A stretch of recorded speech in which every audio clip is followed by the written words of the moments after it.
Hey guys, I'm going to go over this week's vocabulary with you. This is titled Week 8 Vocabulary, even though this module is called Weeks 8 through 9. That's because I'm only going to give one vocabulary sheet for this module. I'm not going to do one next Monday, just because I know there's a lot to do and I don't want to super overwhelm you. So, with that being said, I'm going to go through the vocabulary words and go through the questions, and hopefully you'll find that this is pretty straightforward. So, the first word is sequence, and sequence is just the order in which things happen or should happen. So this week we're going to start planning your writing, and so you need to start thinking about sequence and how you're going to sequence your ideas so that they make sense and that you're putting them in the correct order.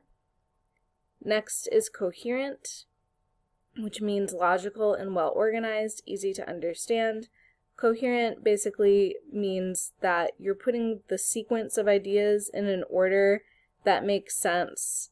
So, for example, you wouldn't start writing a paper with the most complicated confusing part of it. You would probably start with the easy stuff, like the background, the history, those kind of basic facts.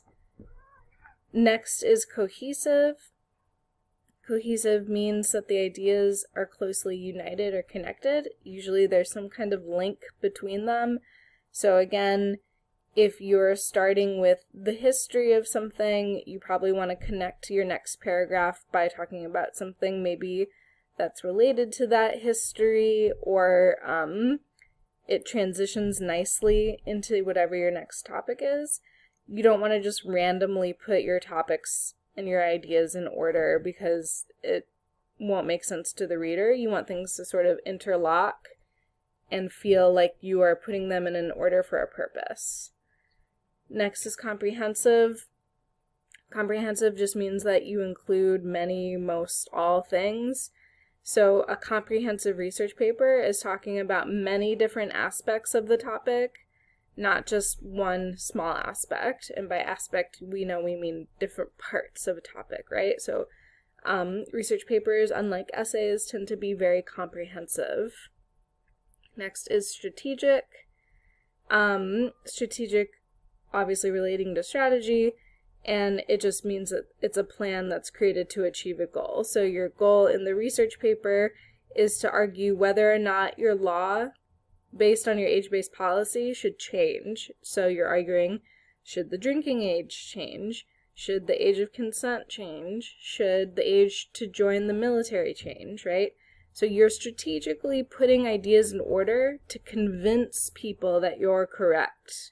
Okay, if you sound like you don't know what you're talking about, or you're just randomly putting thoughts down, people aren't going to think you're credible and they're not going to believe you. You need to make it look like you've put some thought into this and that you've made these choices in your writing for a very specific strategic reason.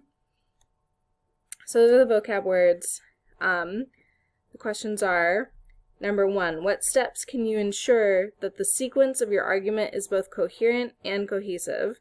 So basically this question is just asking, what are you going to do to make sure that your paper is written in an order that makes sense? What are you going to do to make sure that your outline makes sense? How do you write papers? How do you make sure that the ideas are connected? What do you do? Okay?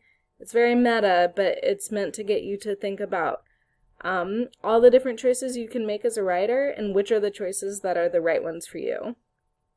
Next is, do you think most writers think strategically as they plan their writing, or do they just go with what feels right, or are the two connected somehow?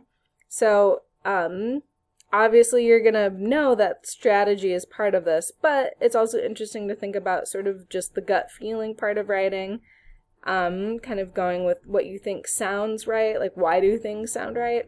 Is there a connection between that sort of brain part and that heart part when you're writing? And then last, should all research papers be comprehensive when discussing a topic, or is it more practical if they just focus on some elements of their subject matter? So you might think about the kind of research paper we're writing and the context. You're writing a research paper for high school senior English. I don't know. Do you think that's different than maybe writing a research paper in college? Which do you think is better? Like, is it better to include more information, or is it better to include less but more targeted information? And there's no right answer. I just want to know what you think. And last is your final written response. I tried to shade the boxes so you know that these are where you write, but most of you guys got that last week, so I think you'll be good. Let me know if you have any questions. Bye!